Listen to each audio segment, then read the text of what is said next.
I'm Carolyn Eaker, and this is the Fairborn Meet the Candidates Night. Thank you all so much for coming. Before we begin, if you would please rise and join me in pledging allegiance to the flag. I pledge allegiance to the flag of the United States of America and to the republic for which it stands, one nation, under God, indivisible, with liberty and justice for all. If you will remain standing, please. Marlene will give us a short prayer. Father, yes, we are so grateful that you are in charge, Father, and we give you the praise and the glory, for you alone are worthy. And Father, we thank you for our nation, for the multitude of blessings that you have poured out upon us. And we thank you that we can gather peacefully this evening and discuss all manner of things, especially for our leadership. We ask that you be with us throughout this, that you guard, and protect our country and all of the leaders who are making decisions that affect our destiny. Things I ask in Jesus' precious name. Amen. Amen. Thank you, Marlene.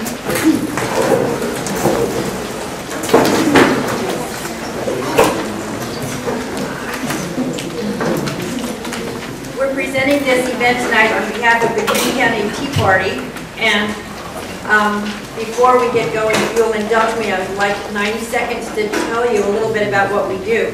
Our core values of the Tea Party are to protect and defend the Constitution and the rule of law, limited power of government, personal and government responsibility and accountability, and a free market system.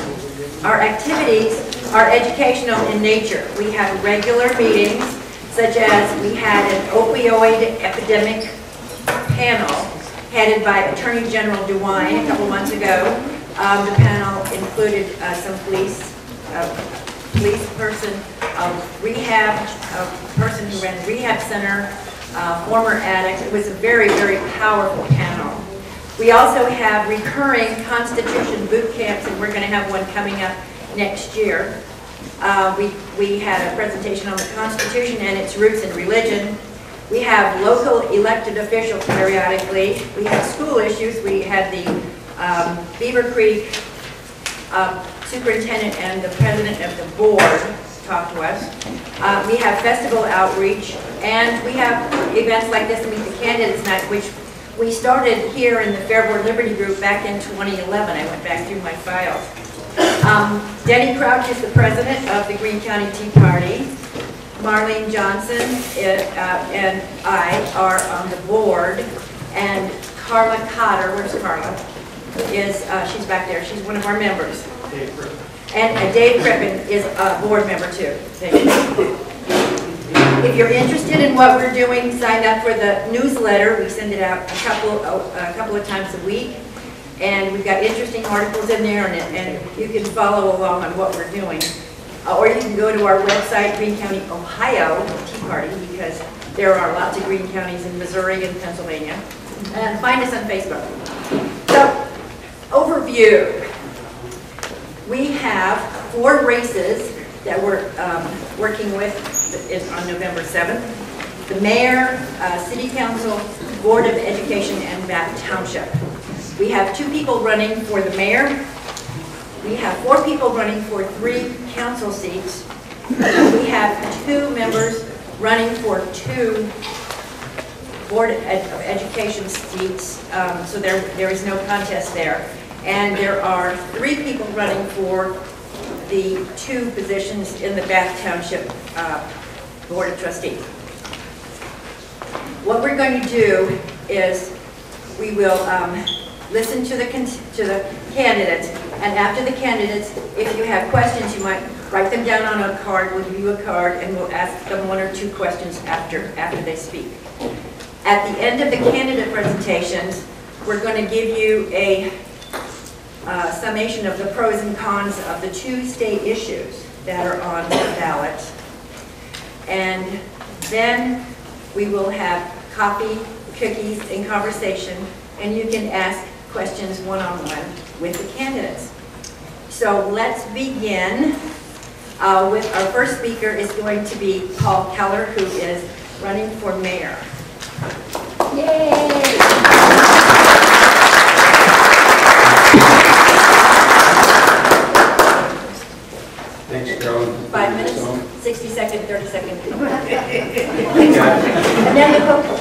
then the hook.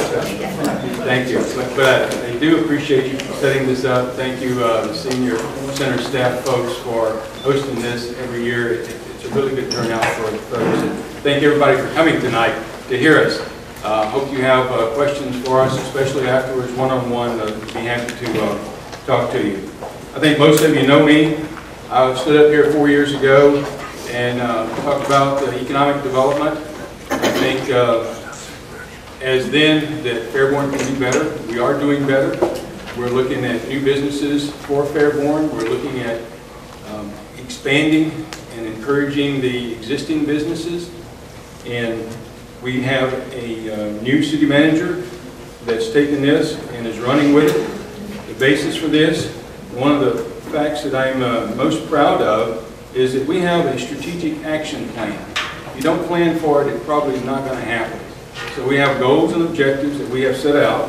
As I said, our city manager has taken this and running with it. We've had over 15 new businesses come to Fairborn. I have a list of them. I'll talk to you afterwards. 5-minute clock's running. I don't care. In the last 2.5 years, we've added 350 new rooftops to Fairborn. And this is huge. It has ripple effects out through the economic development. It brings people to Fairborn because now there's a housing choice. And it also offers housing opportunity for businesses that are looking to come here. Also, where did most of your property tax go to?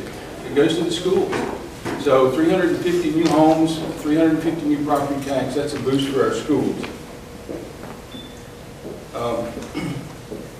In addition to offering the additional housing options there. And we're also working at cleaning up our city, the aesthetics of our city.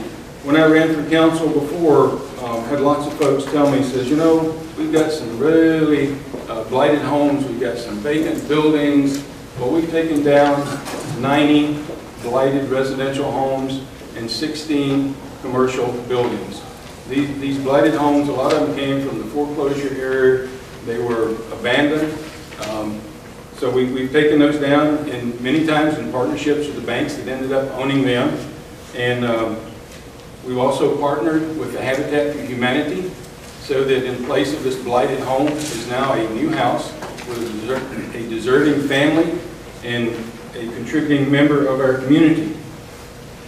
If you've noticed on Broad Street, we're -4 flea bag motels. So no one wants to come in, put a business here if they have to take down a building first, especially if it's laced with asbestos. So we've cleaned up the sites and are actively seeking businesses to come into those places. I think one of the coolest new businesses that we brought in is Tangible Solutions. That's a 3D printing. It's in the old Miami Valley Publishing building over there. They're bringing nice paying jobs in there, and they will expand as we go forward. We've got the Soho business coming in, supply and distribution place right there on Spangler at 675. The reason I'm talking about this is I'd rather tell you some success stories, what we have accomplished, rather than standing up here and making a political promise about something. So we've got some good actions going in Fairborn, and I'd like your vote as mayor to keep this going. We have a really good team in the council now. Do we always agree? Absolutely not. But we resolved that in our work sessions, not in front of the TV cameras.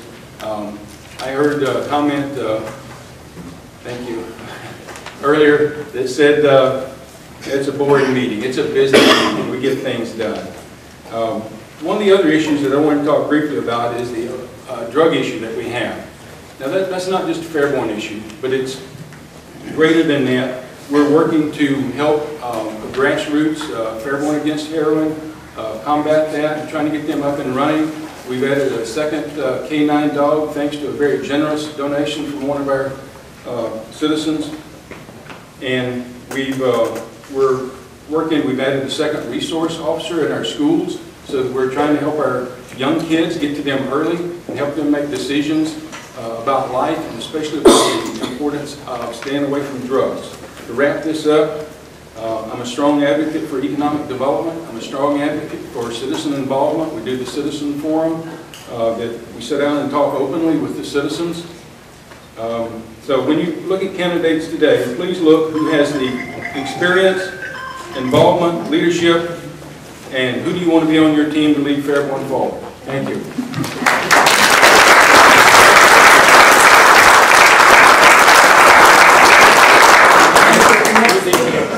Our next speaker is Ethan Long. While he's coming up, does anybody want a card to write questions? Looks like a lot of one-on-one later. Okay, one-on-one. There you go. Ethan Long. Thank you very much. Thank you very much, each and every one of you, for coming out tonight. And I have to apologize if it sounds like I have a cold. It's because I have a cold. But when they told me that there was going to be cookies, I knew I had to come. But I definitely want to thank the Greene County Tea Party and the Women's League for putting this together so that we could be here tonight. My name is Ethan Long, and I'm running for mayor here in Fairborn. And I'm running to challenge the status quo. I'm running because this is my hometown. And I'm running because I believe that more Christians need to get involved in local politics in our communities. I'm 25. I've lived here all 25 years. I love my hometown. I'm not proud, or I am proud. I am proud. I'm not ashamed to say that. And I love my hometown. I'm a former assistant pastor here in Fairborn, and I'm running to challenge the status quo. I have a 5-point plan. These things I put together as I've knocked on doors and met with many of you Fairborn residents. You've told me different things that you want to see happen, changes that you want to see happen, and I'm offering you a change. That's what I'm offering you as a candidate, is a change. A lot of parents, I've met a lot of parents through Fairborn. I think we have great city schools. We've got a lot of great parents. But they will tell me one thing, only one thing that they want to see above everything else, and that is they want to see their children succeed more in school. And they want to not be afraid to let their children go to schools. We see in today's world, we see all these different horrible things happen.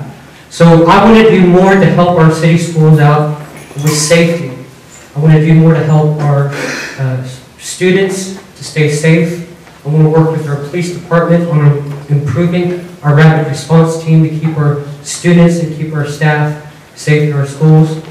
I also want to work with our fantastic school board to improve upon the educational system.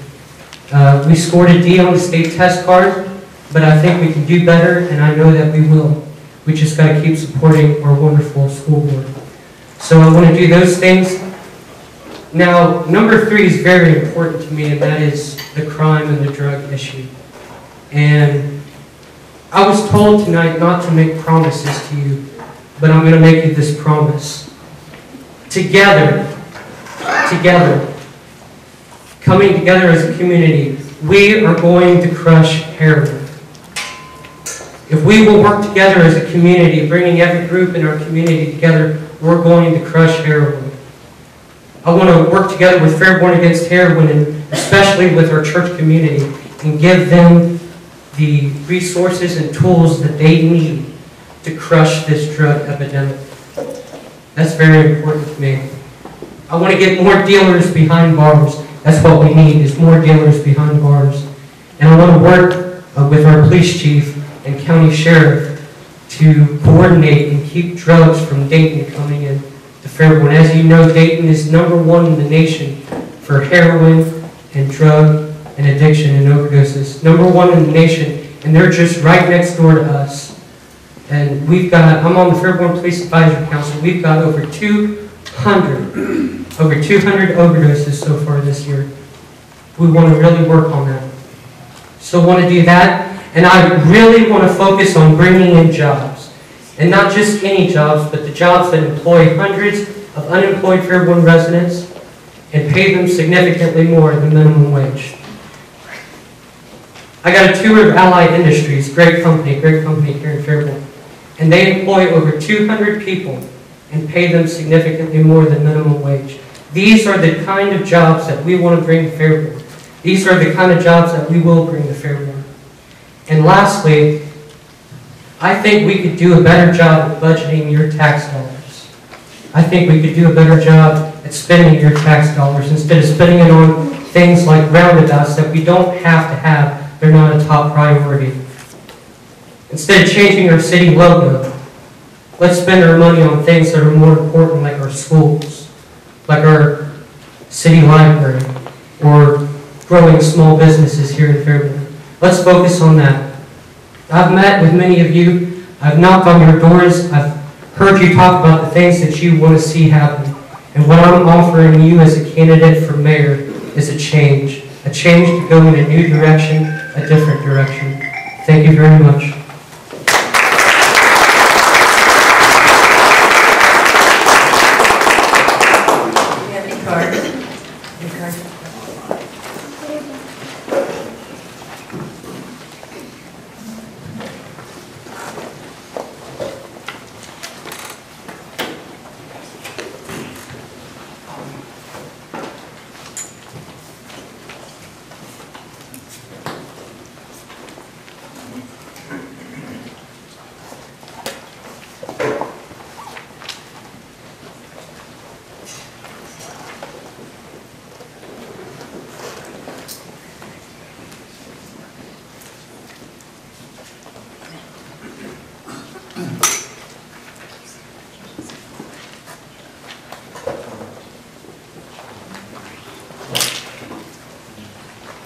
Question for both of you. Ethan, please give us some specifics on the problems as you see them and exactly what is your plan to solve these problems.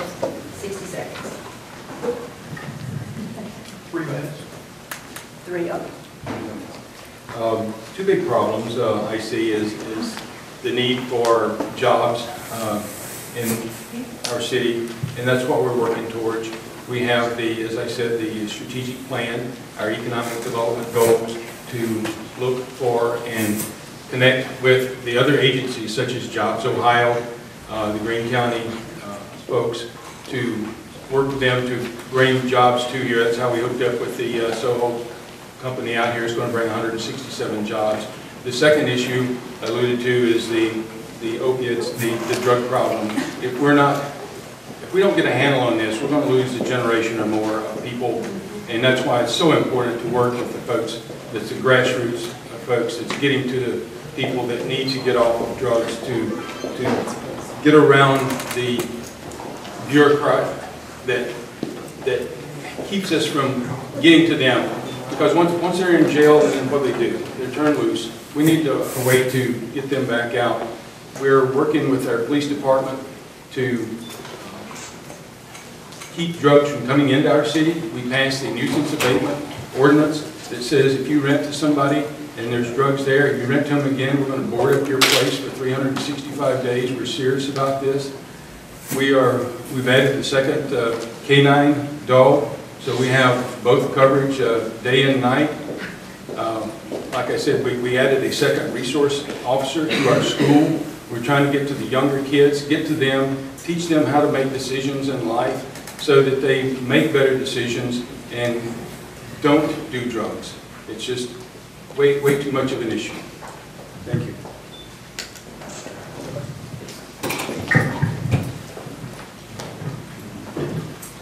The most two important issues and problems and how we deal with them, right? The most two important issues, the drugs, of course, as you heard Mr. Keller talk about, and I think what we can do about those issues is really focus on getting more dealers behind bars. If you've seen for years, our focus has been to keep putting more and more addicts behind bars. When you catch them, put them behind bars. And today we're still in the same boat, still in the same problem.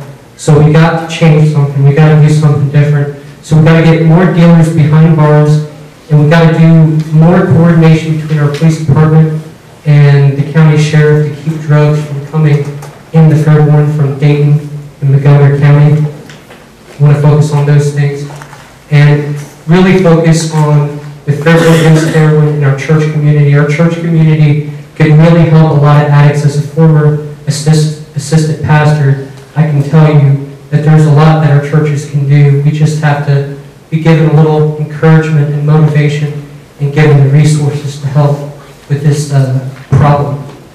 And then the jobs, really want to focus on not just jobs that employ 2 or 3 people. I love small businesses, but small business was intended to grow and not just stay the way that they are.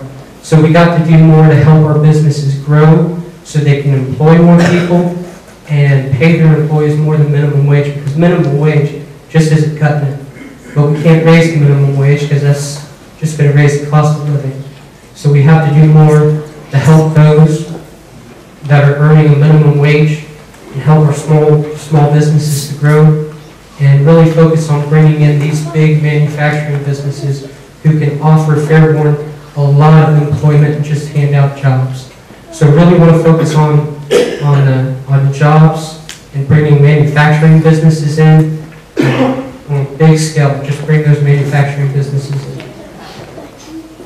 Thank you.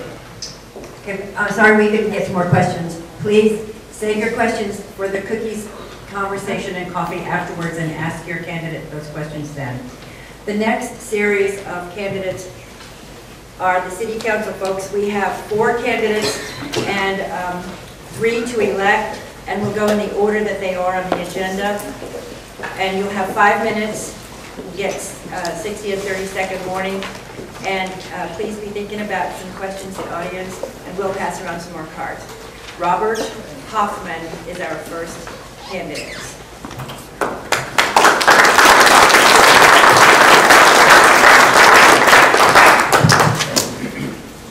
I'd like to say good evening to everyone and thank the Green County Tea Party, the staff here at the Senior Center, everyone in attendance. And I wouldn't want to go home if I didn't thank my wife for all the patience during the past 4 years of me missing many evenings at home during the past 4 years as a councilman.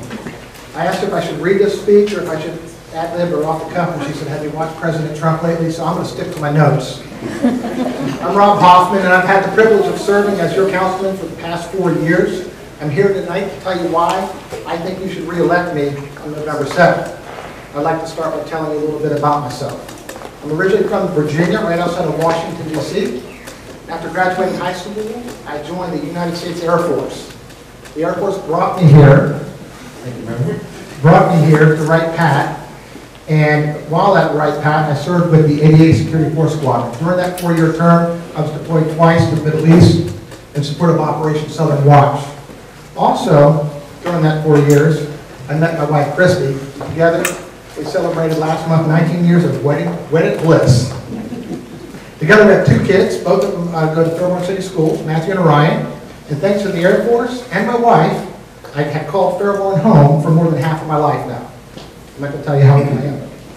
I'm a senior sales vice president with a local real estate firm and have been representing home buyers and sellers for the past 16 years. Before being elected to council 4 years ago, I had the honor of serving in Fairborn as a member of the Fairborn Planning Board for 7 years. 2 of those years I served as the chairman. While on that committee, I also got to sit on the Citizen Capital Improvement Committee while on the planning board. Both of those positions I feel gave me the experience needed to be an effective member of our city council. While campaigning 4 years ago, I did make numerous promises if I were to be elected back then. I'm here to tell you tonight that I kept each and every one of those promises. I won't go over them all, just maybe 1 or 2. I promised to work together with all members of council to ensure that we do what is right for Fairborn. I've done just that. As a council, we work together as a team to get things done. As a result, our team was honored by the Fairborn Chamber of Commerce with the President's Award for our leadership and vision. So we are doing something right. A lot has happened since I joined the council 4 years ago. One of the most important decisions that our council had to make was who our next city manager was going to be. And I promised after going through this and listening to Paul, now we did not coordinate at all, but a lot of the information I had is his. His numbers were better, so I changed mine. So anyway, it was a very, the process was challenging, but a very enlightening one, I felt. And it was an honor, like I said, to be on the team that hired our current city manager, Rob Anderson. He said he didn't want to be here tonight in case we threw up some misinformation. He didn't want to correct us. But Rob has done great things for the city so far, and with the right council, he'll continue to do great things. We believe in him as our city's leader and strive to give him the proper tools and support to ensure our city continues to be a city in motion. To me, a city in motion means that our city will continue to grow and move in a direction that the citizens need and desire. One of those needs that we as a council continues to fulfill is ensuring that there are jobs within our city limits. Thanks to the leadership that we currently have in place, our city has had an increase in number of jobs in the past 4 years, each of those 4 years. Kroger alone added 100 to 150 new jobs to our community this past summer. Tangible Solutions, as Paul mentioned, a company that is using cutting-edge technology involving additive manufacturing to ensure quality products in the biomed, aerospace, and defense sectors, recently moved its headquarters and production to Fairborn. They are estimating that they will have over 60 well-paid employees, not minimum wage jobs, within the next couple of years, right here in Fairborn. If you haven't driven out the Spangler Road area, I'm going to give it away. Pepsi Distribution Center has consolidated their Dayton operation and their Springfield operation here in Fairborn. I was told that's going to be a 150,000 square foot operation with just under 200 new jobs coming here to Fairborn. 1 minute. These are just a few of the many examples of success stories that we as a community need to celebrate. There are many more just like them. Making Fairborn a great place to live, work, and go to school also means we must have good housing stock. Take that phone call so you keep stopping. For the past 4 years, our city has seen an increase in new housing being built. Our leadership has done what it takes to attract developers and home builders into our community by streamlining the permitting process and ensuring that the cost of doing business with Fairborn is in line with other local communities. Thanks to these changes, good leadership, Fairborn has had over 340 new residential dwellings built within our city since the beginning of 2014. Because of that, our city's tax base has increased, as has our median income. In late 2016, the Dayton Daily News said that Fairborn was one of 3 cities that was showing growth in the Miami Valley with a 3% growth in population. I believe that we must also work towards removing blighted property. To date, we as council have authorized the city to demolish over 90 residential units and a dozen or so commercial buildings. Demolition included, but was not limited to, a couple of dilapidated motels, as Paul said, on Broad Street, and the former Elder Beerman building at Hoffman that became unsafe and unfit to be occupied. Time is up. I asked for your vote on November 7th. Thank you.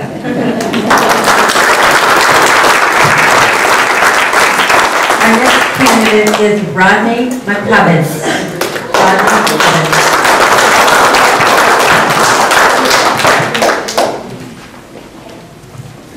Thank you, everyone, and good evening. I'd like to thank everyone for coming out tonight, and much appreciation to the Greene County Tea Party and the League of Women Voters for hosting tonight.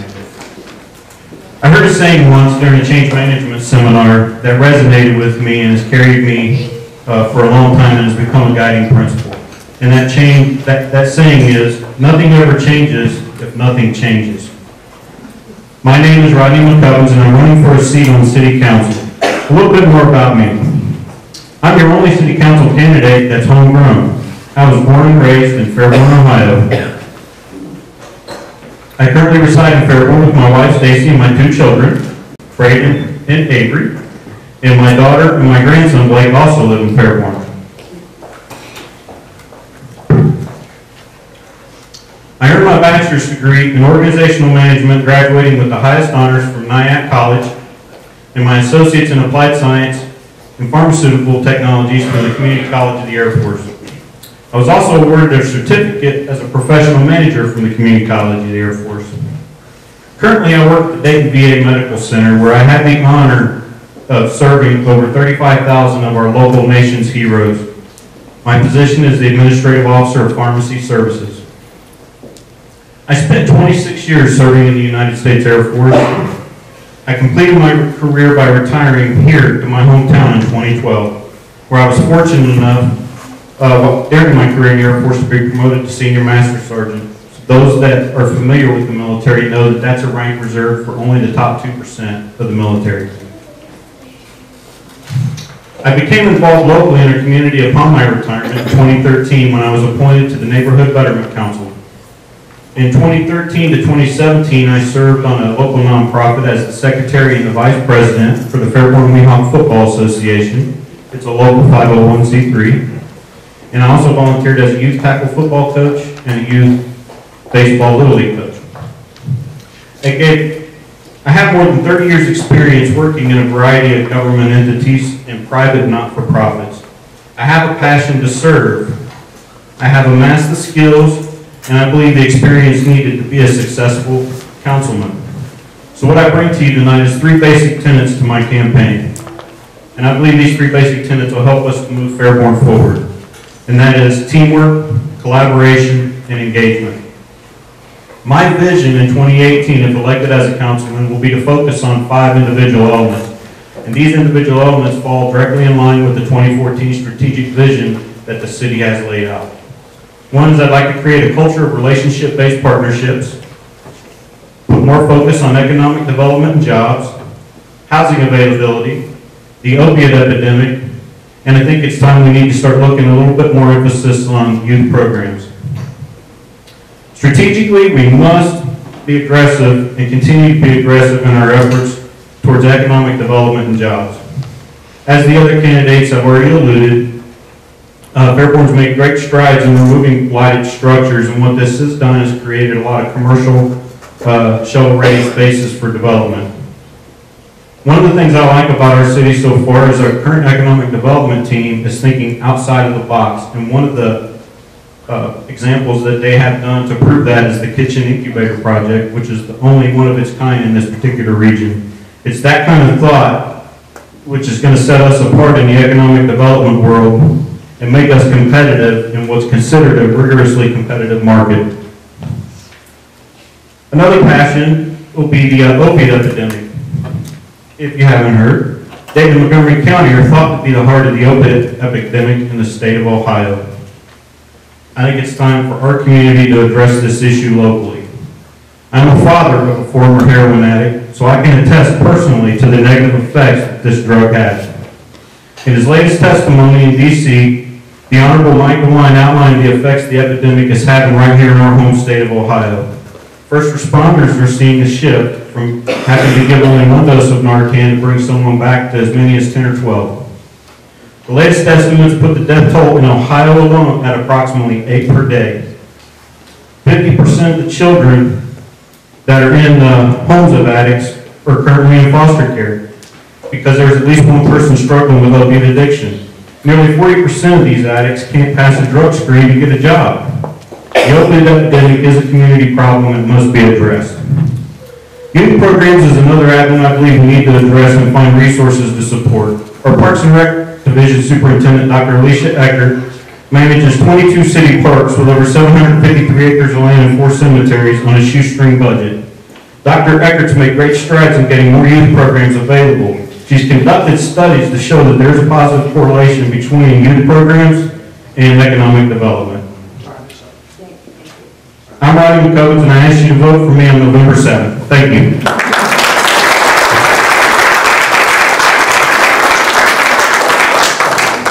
Our third candidate is Colin Marlowe.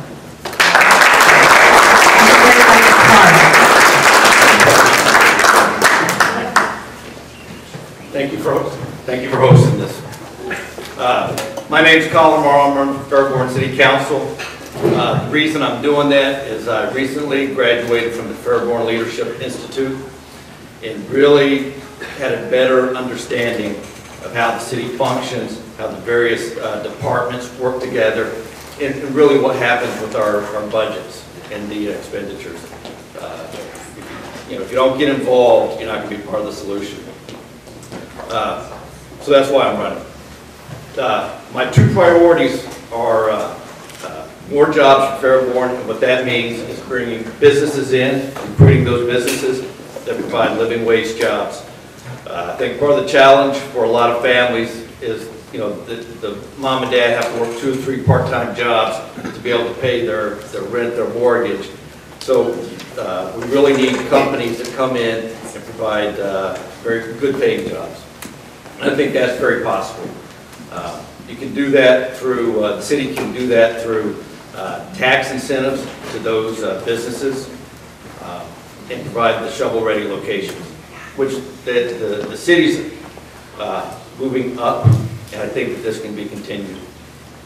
The other priority is to focus on getting families to move to Fairborn and to stay in Fairborn. And what I would propose there is bringing in businesses that focus on family amenities. That way families stay within the Fairborn city limits to recreate and to do things together. I think you can do both of those things and balance the legacy businesses in Fairborn. We've got a great downtown. I think that can be maintained. I think it can be improved. And I think as we have more families move in, more people will be downtown to recreate, go to dinner, do things together. So those are my two priorities. A little bit about myself. I'm married to Karen, got a son Patrick. Karen grew up here and went to high school in Fairborn. I moved here in 2001. I did 31 years in the Army Reserve. I was an enlisted guy the first 4 years. I've been in the Reserve since then. Just was promoted to Colonel 6 months ago. So I say everything above E4 has been gravy. Multiple combat deployments. On the business side, I've been a business executive in DoD contracting for the last 15 years. And before that, I worked at the National Air and Space Intelligence Center at Wright-Patt, and then Army Special Operations down at Fort Bragg. So I think my business background lends itself to understanding the challenges of bringing a business into Fairborn and working with those, the owners or the stakeholders of those businesses to reduce their taxes to come in. My vision, so if I was elected, what I would envision over 4 years is to be able to bring in a very large business that has several hundred jobs here in Fairborn, good paying jobs. Continue to develop out Commerce Boulevard, more businesses, more housing, bring in more developers. Having more families move to Fairborn is what's going to expand the tax base, which allows those taxes to be invested back into the city and into the schools. And we've got to have families to move here and to stay here.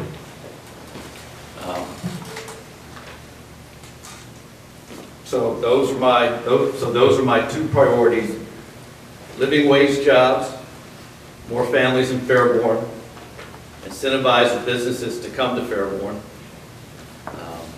and then be able to recruit a lot of the larger businesses. So November 7th, vote for Colin Maura.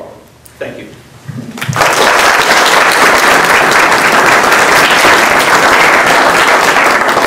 Our last candidate is Donna Wilson.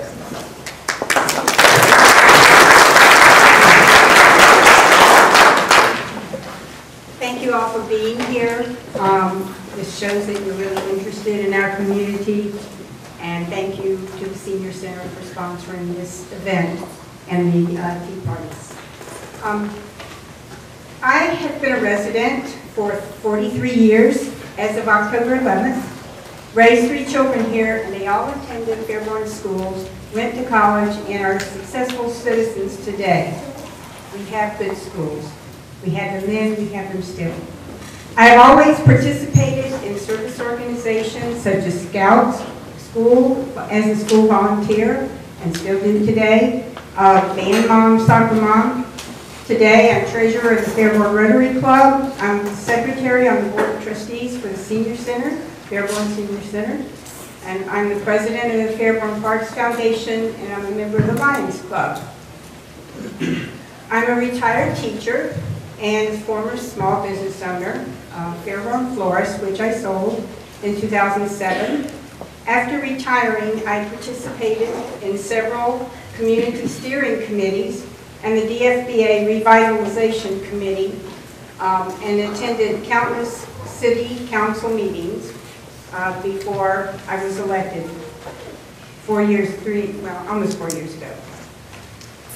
In 2012, I received the Greene County Women's Hall of Fame Award for my environmental work with B.W. Greenway, and I helped develop a children's school program called Nature Quest, and over 1,000 students have participated, reading nature books and exploring the outdoors with their parents.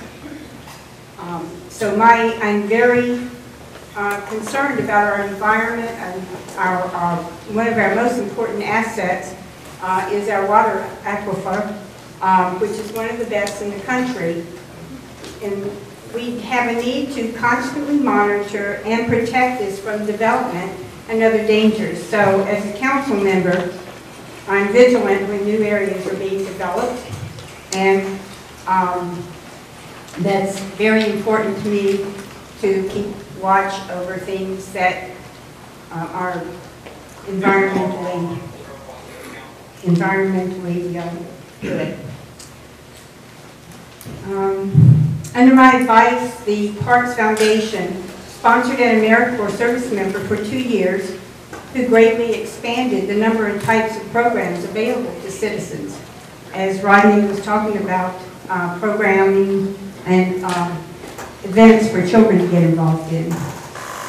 As a former teacher, I understand the symbiotic relationship between the schools and the city. When schools do well, we attract more residents and have more money for schools.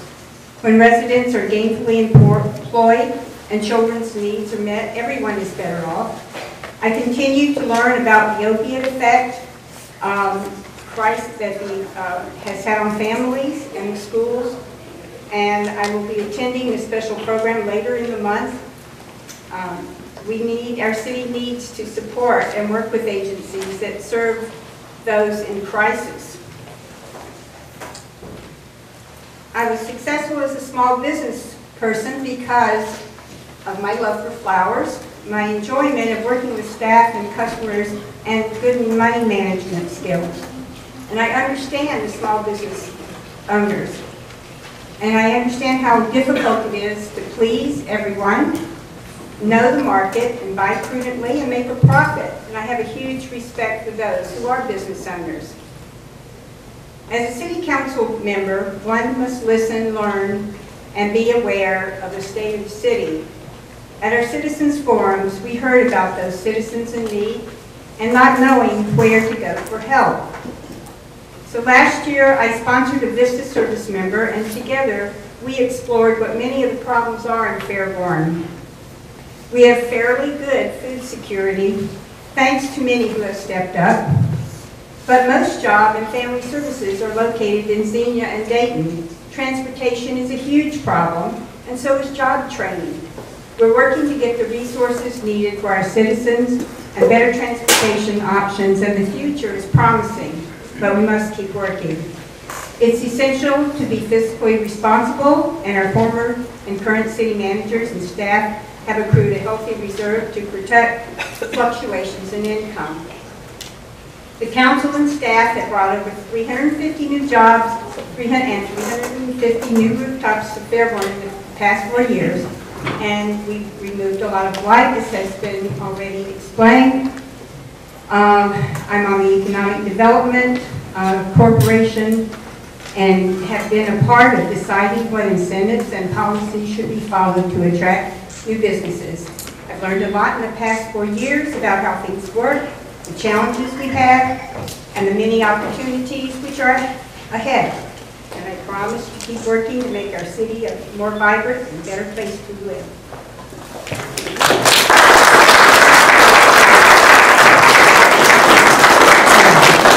They will be collecting the cards now. The candidates for council to come back up to the floor. This time we're going to get 1 minute.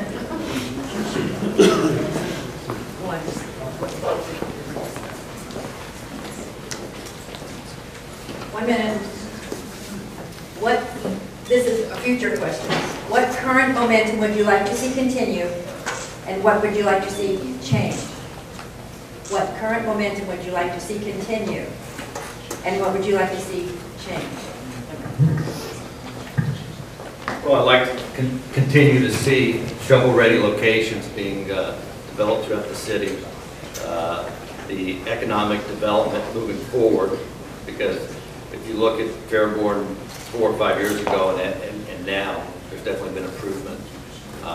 Where I think that there can be more efficiency in some of our construction codes for development, and the city's working on that, and taking recruitment of large businesses to the next level.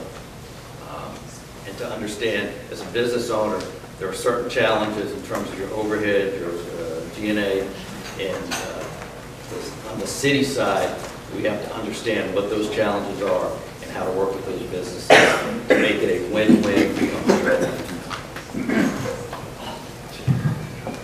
Economic development is definitely the thing we need to keep at.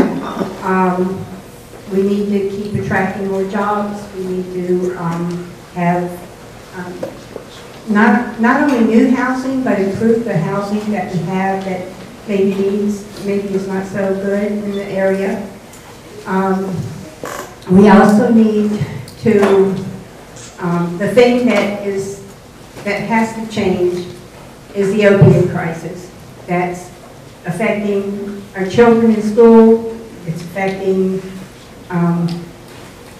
the community, it's affecting our police department, and many other things. And that is something that we have to keep learning about and how we can make it stop.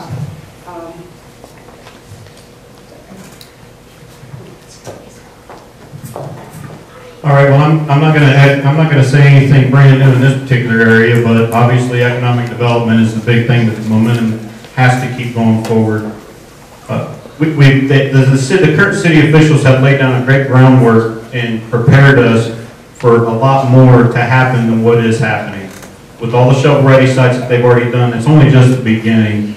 Let's take, for example, the closure of State Route 444. It did kind of hurt us a little bit, but it's also helped us in the fact that we're not going to be able to prepare that pathway from, say, 675, come down State Route 235 all the way to Wright State, and we have a great area to develop there, so we need to keep that momentum going and moving in that direction.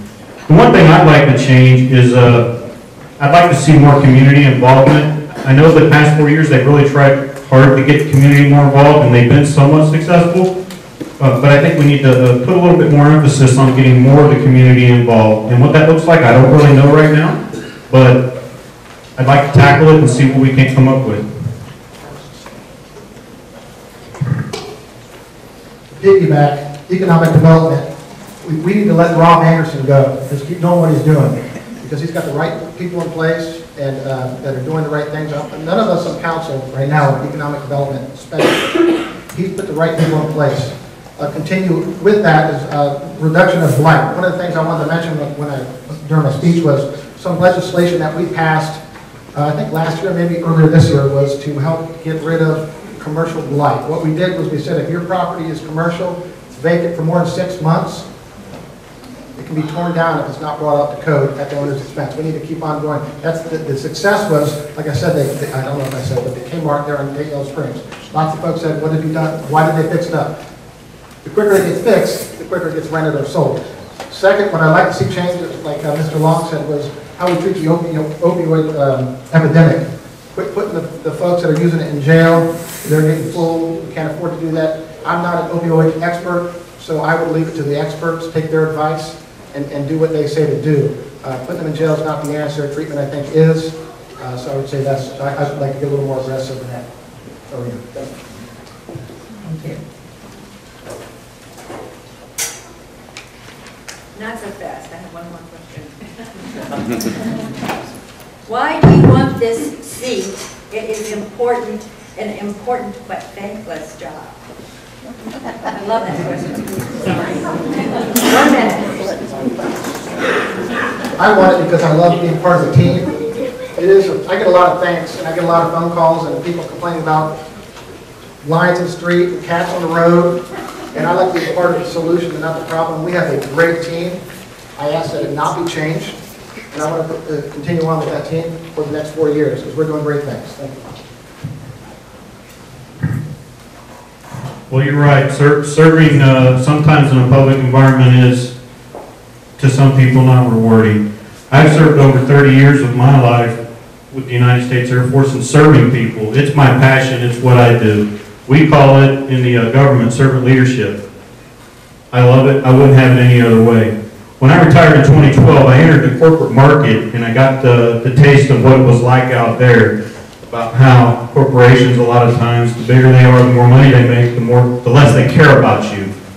I don't see that in government and working for, say, on a city council and working to make things better for the people. We don't do it for the money. We do it for the pleasure and the pride of what we're going to see as an end result from our efforts that we're going to put forth during the 4 years.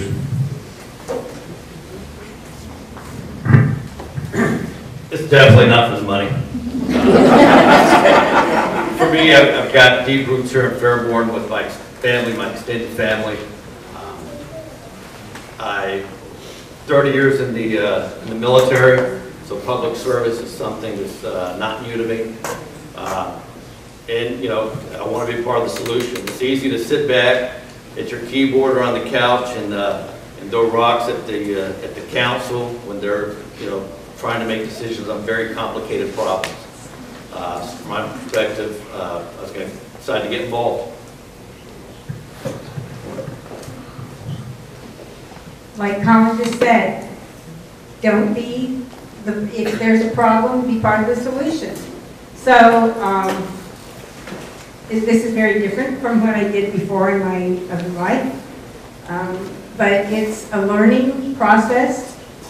I learned how to listen to people and how to have a rougher, thicker skin sometimes, because sometimes there are things that are said that, but I don't read some of the blogs out there. But it's a good thing, and I feel like I'm doing something important. And I feel like that, as Rob said, we have a great team, we work together, we respect each other, we respect the citizens of Fairborn, and we want to make Fairborn as good a place as we can for our families and for everyone else to live in. Thank you. Thank you to council candidates. Thank you to the mayoral candidates. And they did a great job, and I think we should give them a great big round of applause.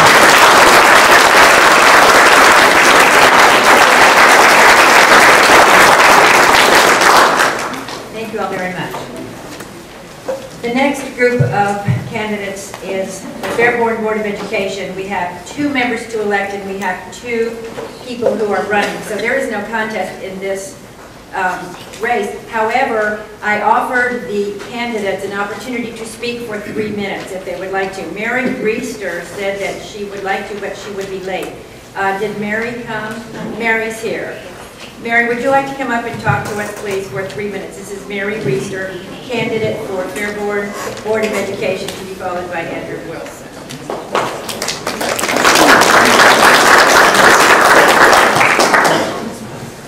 So I didn't think that I would be here in time, so I didn't prepare a speech. Just want to tell you a little bit about myself. I am a resident. I grew up here, class of '96. Moved away for about 10 years and came back, and I'm now raising my children here. I have a junior at the high school, and I have a 6th grader. Both are doing very well in school in gifted classes and extracurricular activities. A little bit about myself. I've been with my career for with my current job for 8 years, long-term 20 years in the field, finishing up my bachelor's degree in business management. I volunteer with the Fairborn Lions Club. I sit on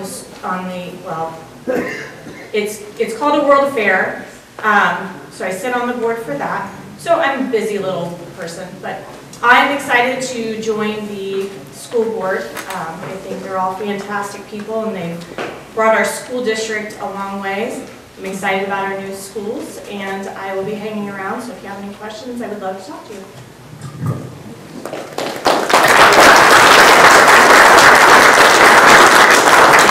Andrew Wilson. I think this is an opportunity for them, even though they're not in a contested race, so that you can hear their words, so this is important. Thank you for coming out. Thank you to the Senior Center for hosting and providing the venue, and to the Tea Party for coordinating the events. 4 years ago, when I first started serving on the board, I wasn't really sure exactly what was going on, what had happened, things. It's been a tremendous learning experience. There have been many exciting things happened in that 4 years. We had our long-term superintendent resign, and we have replaced him with what is we consider to be one of the best superintendents in the state. And I would also like to thank the community for their overwhelming support to build 2 new school buildings. This will be exciting times for Fairborn to provide our youngest students with new facilities and a great place for them to have their education start. When I first started at the district, there was a lot of contention due to some situations with the union representation of the teachers and stuff. That's all been resolved. We have good relationships with the teachers and the other unions. The financial footing in the district is excellent right now. We expect to be, we're receiving our latest 5-year forecast later in the month, and we expect to be in the black for the entire 5-year term, which is rare for a school district. Our cash balance has gone from about $3.5 to $4 million when I first started at the districts. It's now about $20 million. So with that, we have been making investments in technology. We've started to do some long overdue maintenance of the buildings. Even though we're building new buildings, the children that are in the old buildings still deserve to have a functioning building with functioning bathrooms and drinking fountains and things of that nature. So we are continuing that. We're doing some painting and updating. We've made some investments, tremendous investments in technology. So we've gone from 1 device per 10 students to about 1 device for every 2 students. So the district is on a strong footing, and I appreciate your support in the last election, and I would appreciate your support again in this one. And they're exciting times for Fairborn, and I'm looking forward to the new schools and all that brings. Thank you very much.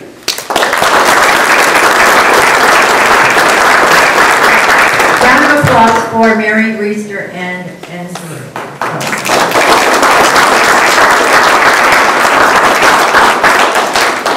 our next group of candidates is for the Bath Township trustees, which includes all of Fairborn as well as Bath Township.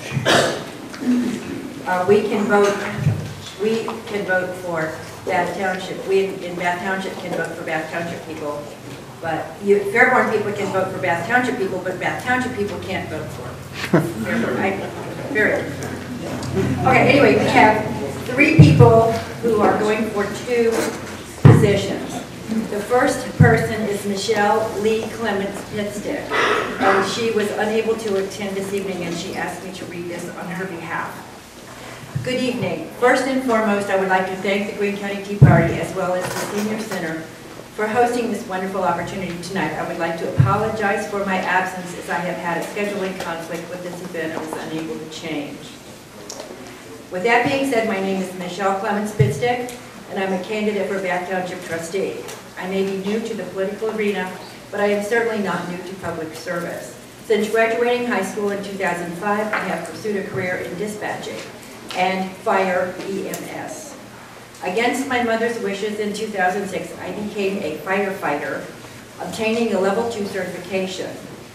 Next came my national certification along with my state certification for emergency medical technician. From that point on, I became a volunteer firefighter, EMT, and still remain today for a local agency. Within the next 2 weeks, I will have completed my bachelor's degree from Purdue Kaplan University in emergency management and fire science. Basically, this degree boils down to being qualified to deal with many different types of crises across the nation, as well as mitigating the problems with positive solutions. One of my biggest concerns for the township residents is our fire EMS coverage, which is set to expire December 31, 2017. At this point in time, we have had no movement as far as negotiating with the city of Fairborn. I feel as though waiting until the last minute could potentially leave the township residents without critical services, which could result in life or death. While I have been assured at multiple trustee meetings this isn't the case, and will always have coverage, I have my reservations.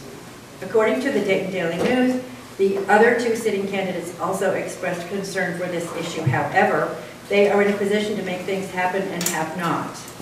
Folks, we are 90 days from the contract expiring. Waiting until the last minute could cause harm to the community if an agreement is not met.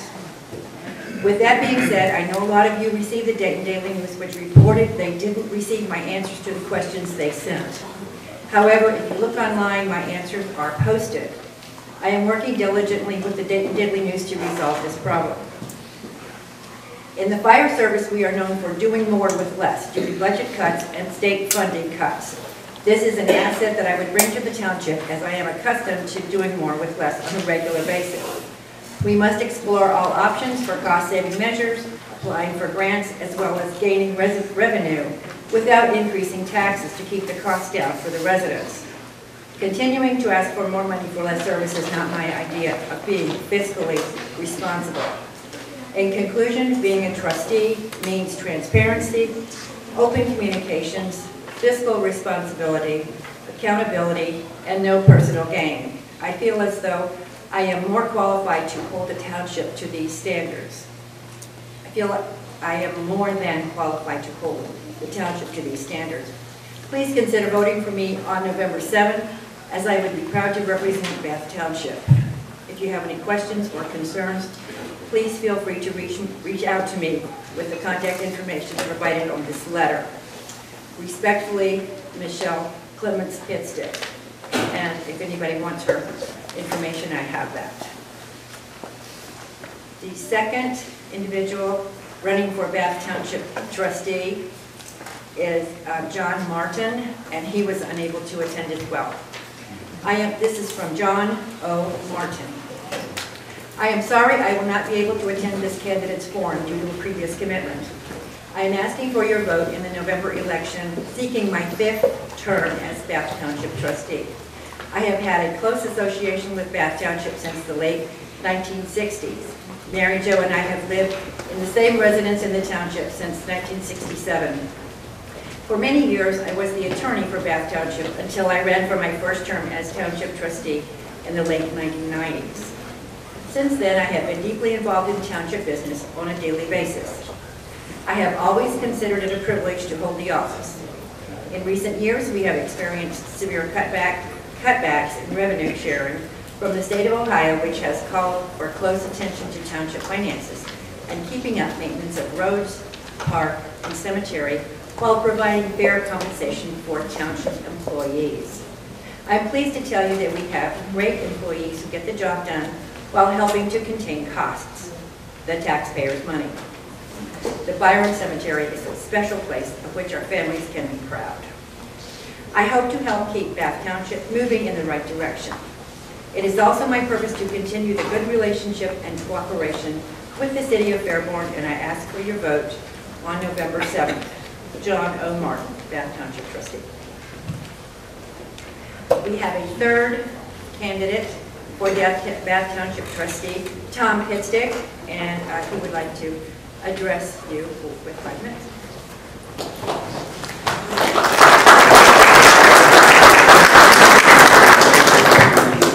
Thank you, Carolyn. Thank you to the Tea Party for hosting this. My name is Tom Pitstick. I'm a lifelong resident of Bath Township. I'm also a farmer. My family and I, excuse me, my voice might give out. I'm just getting over some bronchitis and it's a little raspy. My family and I farm about 2,000 acres in the township and surrounding area. We have a rather large hog operation too along with that. So I've been in business for over 50 years here in Bath Township, and that's kind of what motivated me to run for township trustee. Is there were no farmers at the time represented on the board, and I felt a need that agriculture should be represented on the board. And some of my background, I kind of hate to admit this, but I went to Michigan State University, graduated with a degree in agronomy, came back to the farm, and then proceeded to do a number of different things. I was 4-H advisor for over 10 years, I served on the County Farm Bureau Board as president, a number of different extension advisory committees. I also served at the state level on the Ohio Pork Producers Council, where I was president for 2 years. From there, I was elected to represent Ohio on the National Pork Producers Council Board of Directors for 6 years. And then from there on to the U.S. Meat Export Federation Executive Committee for several years. So I've done a lot of leadership type things through those organizations and learned a lot, which I've been able to put to use in the township. Our farm budget is very similar to the township budget, so I've got a lot of experience with budgeting and financial control and so on. Farming is a bit of a challenge right now, as is the township sometimes. The budget, because of state cuts in state funding, we've had to make a lot of changes. We've reduced staff. We've just done a lot of different things to try and control costs and make do with the money we have. The township residents were kind enough to pass a road levy last year that's going to help us quite a bit as we go forward to keep our roads in shape and maintain those structures and so on. The fire levy was mentioned. We are working on that. In fact, I'm going to head that up, and I need to be meeting with Rob Anderson to start down that road.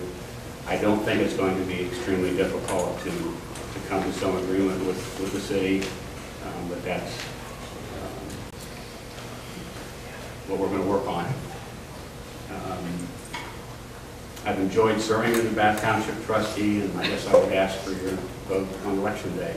Thank you.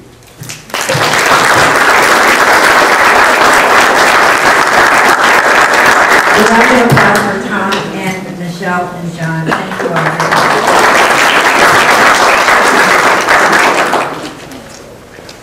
Now we're going to talk about the issues, and what we did. We'll present the issues as they are going to be presented to you on the ballot, and then we will give you some information that we have gotten that is for and against each issue. And I'll do the one, issue 1, and Denny Crouch, president of the Tea Party, is going to be doing issue 2. If you would like to know what your ballot is going to look like, all you need to do to get an exact copy of what your ballot's going to look like, all you need to do is Google Greene County, Ohio,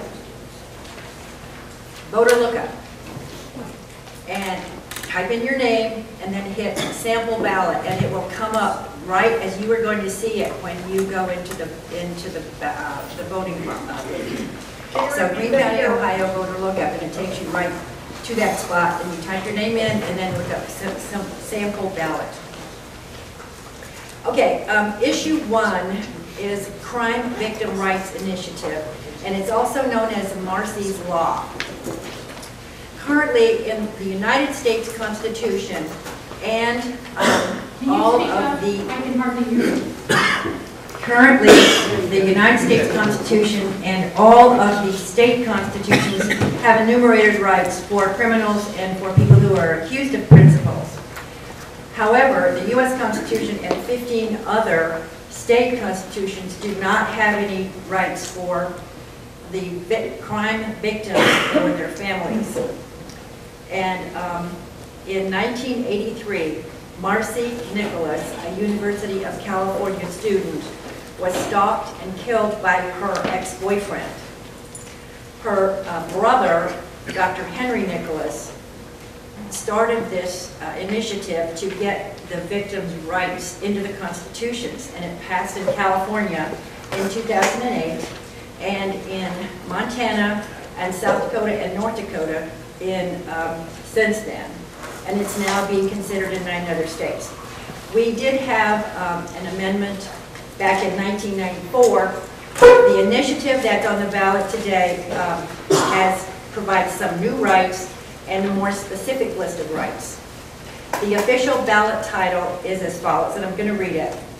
Issue 1, Proposed Constitutional Amendment to repeal and replace the existing language in Article 1 of the Constitution. A majority yes vote is necessary for the amendment to pass. The proposed amendment would expand the rights of victims under the Section 10 and require the rights of the victims be protected as vigorously as the rights of the accused. More specifically, for the purpose of ensuring due process, respect, fairness, and justice for crime victims and their families in the criminal and juvenile justice systems, the amendment would provide victims with the right to privacy and to be treated with respect, fairness, and dignity, the right to information about the rights and services available to crime victims, right to notification in a timely manner of all proceedings in the case, the right to be present and heard at all court proceedings, including the right to petition the court to protect the victim's rights, the right to a prompt conclusion of the case, the right to refuse discovery requests made by the accused, except as authorized by Article 1, the right to reasonable protection from the accused, the right to notice of release or escape of the accused, and the right to restitution. The proposed amendment would not establish a cause of action for damages or compensation against the state or any political subdivision, and it would take effect 90 days after approved. Okay, here are some arguments for issue 1. This would benefit all Ohioans by guaranteeing that crime victims will have notification during each step of the legal process. The right to be present in the courtroom. They would have input into plea bargains as well as financial restitution. They can appear before the court for enforcement if their rights are being violated. And it is supported by both Democrats and Republicans, including more than 275 lawmakers, local elected officials, prosecutors, law enforcement officers, and crime victim advocates in Ohio. And I'm going to read 2 quotes here. Catherine Harper Lee is the executive director of Ohio Crime Victim Justice Center. She stated, "Marcy's law will ensure crime victims receive equal protections and equal access to justice. Far too many crime victims have been denied their basic rights. Marcy's law corrects this injustice by informing crime victims of their rights, the status of their cases, and to receive notice of hearing that can impact their safety." Attorney General Mike DeWine, co-chair of the support campaign, said, "I think this is the natural next extension of victims' rights. It seems the right thing to do is to engrave it in our Constitution. Most prosecutors are doing everything that will be required by Marcy's law, but it makes these things a matter of a right, not discretionary." Arguments against issue 1. There was no organized campaign opposing issue 1. However, the Ohio Prosecuting Attorneys Association and the Defense Attorneys Association got together and they have united to oppose this issue. That's the only opposition that we have found. State Public Defender Tim Young wrote the official argument against it. Quote, "Ohio law affords victims extensive rights. Issue 1, noted as Marcy's law, originated in California. 1 week after a young woman was killed, her mother was confronted by the accused murderer in a store. She didn't know he had been released on bail. Ohio does not have this problem. Ohio law requires prosecutors to notify victims when a defendant is arrested or eligible for pretrial release. In 1998, Ohio implemented one of the nation's first automated victim notification systems, which offers victims information 24 hours a day, 365 days a year. Ohio law requires prosecutors to protect the rights of victims. If a crime victim is not receiving the assistance they are entitled to by law, Ohio should provide additional resources and training toward victim services, not amend our state constitution. Issue 1 does not provide additional resources, and the government remains immune to liability. When a victim isn't notified about a court hearing, a plea bargain, or offender's release, the victim should have recourse against the government, which is not provided under Issue 1. The problem in Ohio is not the absence of victims' rights, but the lack of a remedy when the government fails to carry out duties owed to the victims. Issue 1 amends Ohio's Constitution to give victims the right to refuse to turn over potential evidence and to petition the Court of Appeals. Issue 1 conflicts with essential guarantees in the Bill of Rights, including double jeopardy, confrontation, and speedy trial rights fundamental to our founders. This amendment would result in increased litigation, increased costs to taxpayers, and will delay cases, only hurting victims. This amendment is wrong for Ohio. And this was from State Public Defender Tim Young. 2 other much shorter arguments against issue 1. John Murphy, Executive Director of Ohio Prosecuting Attorneys Association, stated, "What we're concerned about mainly is it creates the ability of the victim to intervene in the criminal justice process at any point along the line if they think they aren't getting their proper due. It could be a real mess." Barry Wilford, Public Policy Director of the Ohio Association of Criminal Defense Lawyers, said the amendment would override state law, eliminating judges' abilities to weigh the rights of victims and defendants. He said, "This is overkill. It's a good cause, but putting it in the Constitution would be a drastic mistake." The end. I hope that made it perfectly clear. We used ballotpedia.org and the Dayton Daily News for the information that we have. And we will be glad to discuss this offline if you would like to discuss it one-on-one. Okay, that was issue 1. And now, issue 2 is going to be presented by Penny Crouch.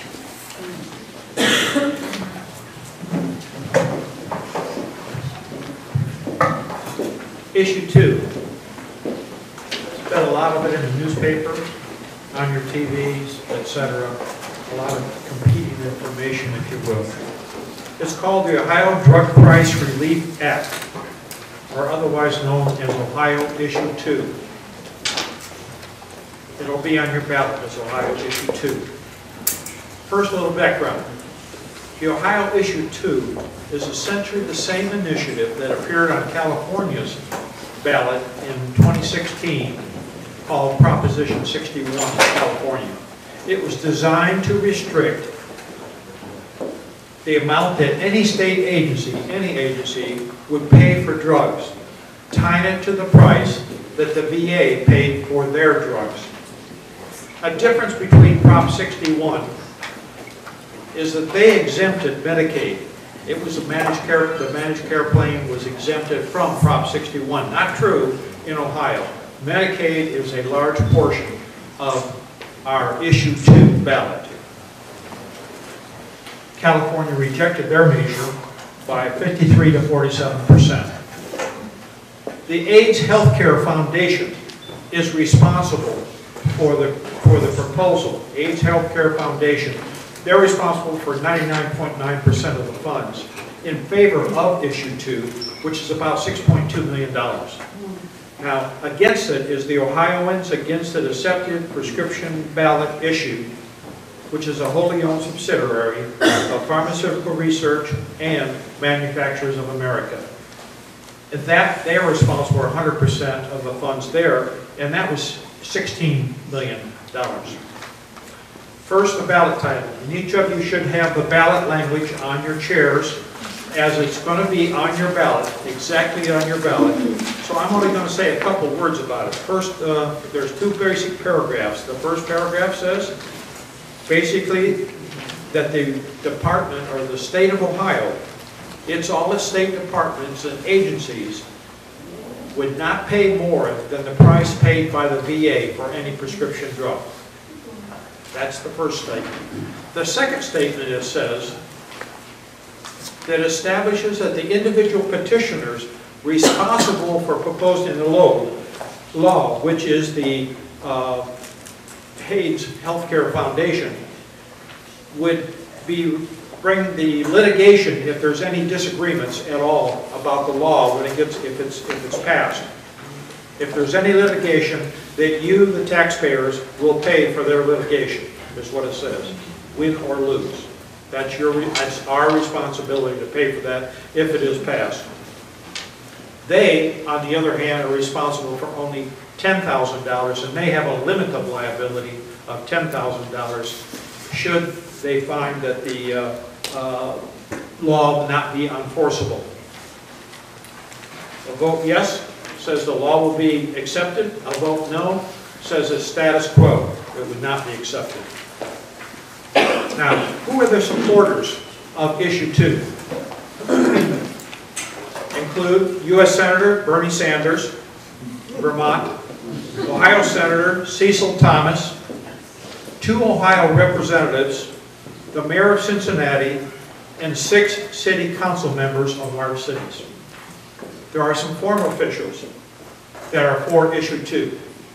The former U.S. Senator Max Cleland, out of state, Georgia, and he's also a former administrator of the VA, and former U.S. Representative Dennis Konishi.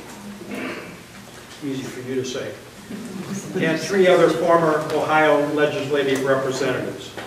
The parties that are for it are Seneca County and Butler County Democratic parties, also the Democrats of Cuyahoga County and Cleveland Stonewall Democrats. There are 9 organizations that are for it. The AIDS Healthcare Foundation, the sponsor, and its subsidiary, Cleveland and Columbus, and there are 6 others, 1 nurse, 2 dental, 2 physicians, 1 NAACP, and an organization called Our Revolution. There are the individuals, Michael Weinstein, who is the president of the AIDS Healthcare Foundation, Matt Borges, who is the former chairman of the Ohio Republican Party, and Robert Ruff, who is the chair of the Medical Scientific Board of the Myasthenia Gravis Foundation. Those are all the people listed that we could find that are for this legislation. Now, the arguments for issue 2. First, Michael Weinstein, president of the AIDS Healthcare Foundation, as I said. There is seemingly no limit, his quote, to the corporate greed of pharmaceutical companies. We also know that the Americans are tired of feeling afraid every time they go to the doctor, and it's time to get a prescription filled. Astronomical prescription drug prices hurt everyone, except the drug makers' bottom line. That's his statement for it. Tracy Jones, the executive director of the same organization, the AIDS Healthcare Foundation. American Express their deep concerns about the exploding cost of healthcare and prescription drugs. For people with chronic conditions who depend on their medications to stay alive, the urgent need to control high drug costs is more pressing than just a campaign slogan. Don McTeague, attorney for the sponsors, initiative sponsors, stated, it'd be a benefit to all taxpayers because the state would be spending less in direct benefit to taxpayers. The state would spend less on prescription drugs or buy more prescription drugs. It would free up some substantial amount of money that the state could use for other programs. This statement. Then there is the Ohio, for the issue, Ohio taxpayers for lower drug prices, criticized the opposition campaign and the contributors to this opposition campaign, stating in part, the drug industry has paid, in 2016, made $27.5 million in campaign contributions to Senate and House candidates. In 2016, 3 dozen drug companies chipped in over $110 million to the campaign to defeat Proposition 61 in California. The drug companies don't have right on their side, but they do have money, unquote. Okay, that's 4. Against now, against issue 2, the coalitions and organizations. The opposition campaign against issue 2 lists 76 organizations that oppose issue 2. The types of organizations that against issue 2 include doctors, nurses, health associations, veterans, pharmacists, employers, chambers of commerce, and more. To name a few of them, just a few out of the 76. American Academy of Pediatrics of Ohio, Academy of Medicine in Cincinnati and Cleveland in Northern Ohio, the Greater Dayton Area Hospital Association, and the Ohio Nurses Association. The veterans organizations include AMVETS, American Legion, VFW, Iraq and Afghanistan, Veterans of Ohio, the Military Officers Association of America, the Retired Enlisted Association, Retired Enlisted Association, etc. Also, there are many businesses and other entities that include the Chamber of Commerce, Ohio, Ohio Allied for Civil Justice, Ohio Farm Bureau, Ohio Fire Chiefs Association, and I won't name the other 60 with time. Individuals. There are 4 individuals. The first 3 are former state Medicaid directors, John McCarthy, Barbara Edwards, and Maureen Corcoran. All are against issue 2. The 4th person is Chris Goff. He's the CEO and General Counsel for Employees Health. He's against it as well, the CEO. One party is against it, called the Stonewall Democrats of Central Ohio. Now, what are the arguments that we have against issue 2? It's posted on the Ohio Department of State website, by the way. It says vote no on issue 2, and it's submitted by the Ohioans against the Aseptic Prescription Ballot Issue Committee. Basically, costly, deceptive, and unworkable. Costly. Ohio doctors, nurses, pharmacists, and hospitals oppose the ballot issue because it could actually increase costs for 7 million Ohioans, nearly 2/3 of our population. And that's because the issue 2 only includes 1/3 of Ohio's population. Of a 12 million population, it's about 8 million, 4 million included, 8 million would not be included. They are left out of this issue.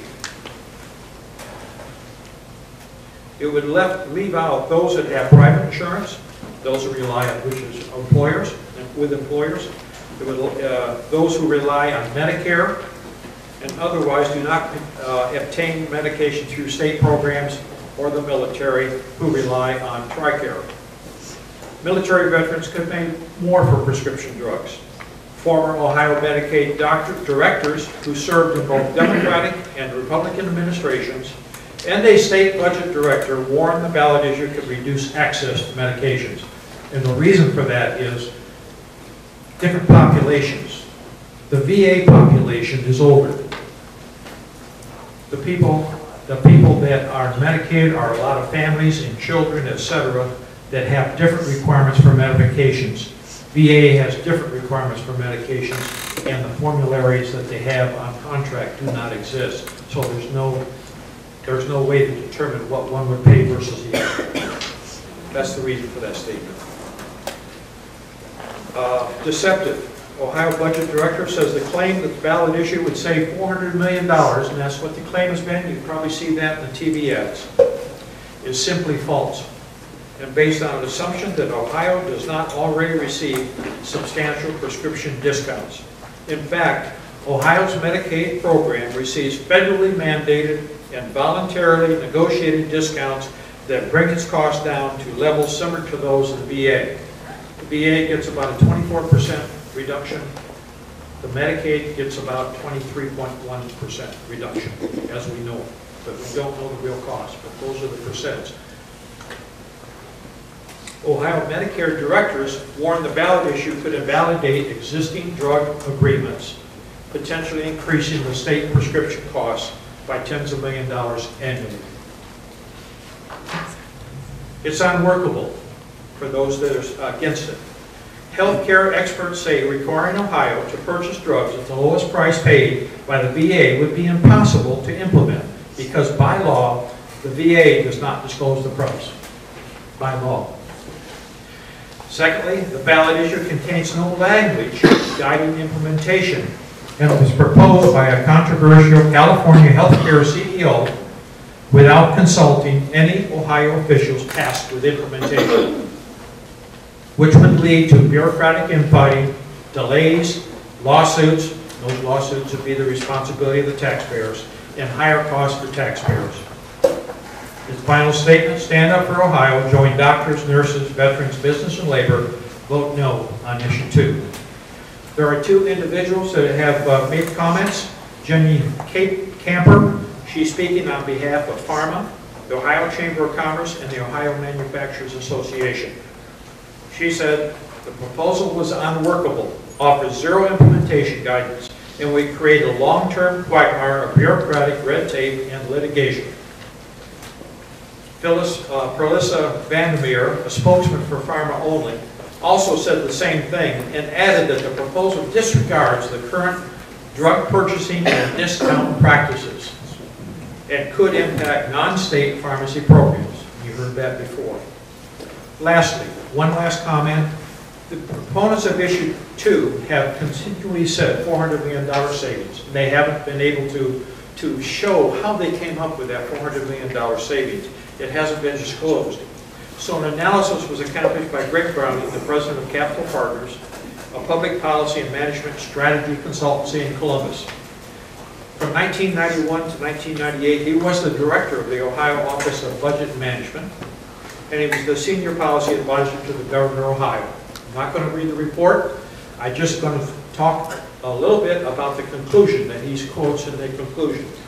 Proponent, and I quote, proponents of the Ohio Drug Price Relief Act have created an annual drug cost savings estimate of $400 million by 1, ignoring the significant discounts Ohio currently receives on prescription drugs, and 2, using faulty logic that assumed that at least 20% cut to approximately $2 billion, $1.5 billion, $1.5 in Medicaid, $500 million in non-Medicaid, in prescription drug expenditures produces $400 million in savings.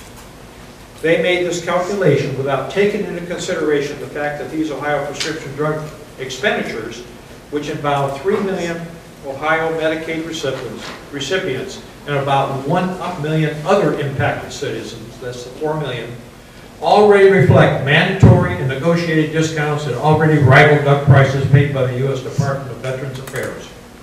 In short, he says, the proponents claim the passing issue 2 would result in $400 million in annual savings is simply false and without merit, unquote. That is the rest of it, except I just noted that when we did this last week, the state had said nothing about this. The state just came out in the Dayton Daily News.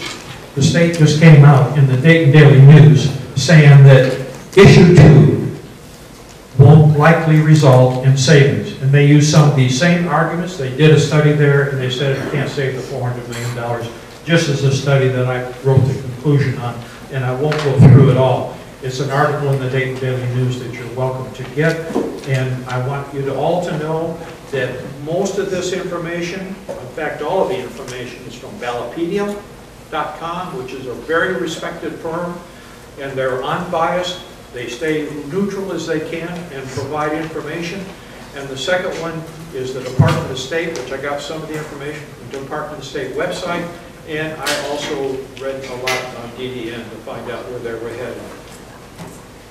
With that, that is the end, and there's nothing else. I'll be glad to answer any questions after it, if there's any questions. That's the end of the briefing.